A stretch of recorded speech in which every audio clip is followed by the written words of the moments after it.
ஏவல் பில்லி சூனியம் வந்து அதாவது ஏவல்னா பாத்தீங்கன்னா வந்து அதாவது இறந்த ஆத்மாக்கள் துராத்மா இந்த சூசைட் பண்ணிட்டு இறந்துடுறாங்கல்ல அவங்களதான் வந்து இந்த ஏவல் மாதிரி செஞ்சு ஏவி விடுறதுக்கு அவங்கள யூஸ் பண்ணிப்பாங்க.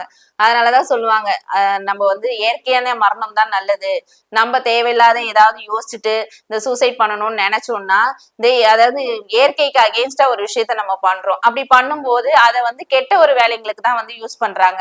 அவங்க அந்த துராத்மாவை என்ன பண்றாங்கன்னா ஏவி விடுறாங்க. ஒரு குடும்பத்துக்கு போயிட்டு நீ அவங்கள சாகடி, அவங்களுக்கு நிம்மதி இல்லாத பண்ணு, அவங்க குடும்பத்துல அவங்களுக்கு நிறைய லாஸ் ஆகணும். இப்போ ஒரு தொழில் பண்ணிட்டு இருக்காங்கன்னா அந்த தொழில் லாஸ் ஆகணும் அப்படின்னு சொல்லிட்டுனா ஏவி விட்டு அந்த குடும்பத்துக்குள்ள பிரச்சனை வரணும், இல்ல கணவன் மனைவி பிரியணும்னா அவங்களுக்குள்ள சண்டை சச்சரவு வர சொல்றதுக்கு இந்த ஏவி விட்டு இந்த மாதிரி ஒரு விஷயங்கள்லாம் வந்து ஏவல் மூலியமா ஏவி விடுறாங்க.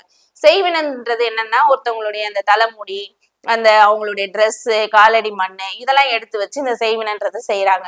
அது செய்யும் போது பாத்தீங்கன்னா அவங்களுக்கு அந்த குடும்பத்துல இதே மாதிரிதான், அதாவது அவங்களே அறியாம உள்ளுக்குள்ள இருந்து ஒரு விஷயம் பேசிக்கிட்டே இருக்கும். நீ செத்துடு, நீ நிம்மதியா இருக்காத, அந்த மாதிரி ஏதாவது ஒண்ணு அவங்க உள்ளுக்குள்ள இருந்து தூண்டிக்கிட்டே இருக்கும். அது தூண்டும் போது என்ன ஆகுதுன்னா அவங்கள அறியாம போயிட்டு அவங்க ஏதாவது ஒண்ணு செஞ்சுக்கிறது, ஆக்சிடென்ட் ஆகுறது, அவங்களுக்கு ஏதாவது ரத்த காயம் வாங்கிட்டே இருக்கும், இல்ல வயிற்றுல ஏதாவது பிரச்சனை கொடுக்கும், நிம்மதி இல்லாத தூக்கம் இருக்கும், கெட்ட கனவு வர்றது, அடிக்கடி வந்து கட்டை விரல் அடி போடும், இந்த மாதிரி சில விஷயங்கள், வீட்டுல பால் பொங்கிட்டே இருக்கும். இதெல்லாம் வந்து செய்வனுக்கான அந்த ஒரு அறிகுறி தான் இது எல்லாமே. இதெல்லாம் இருக்கும் போது அதுக்கான என்ன நம்ம பண்ணணும்ன்றதுக்கான தீர்வு பார்த்து நம்ம பண்ணிக்கிறது நல்லது. ஓகே.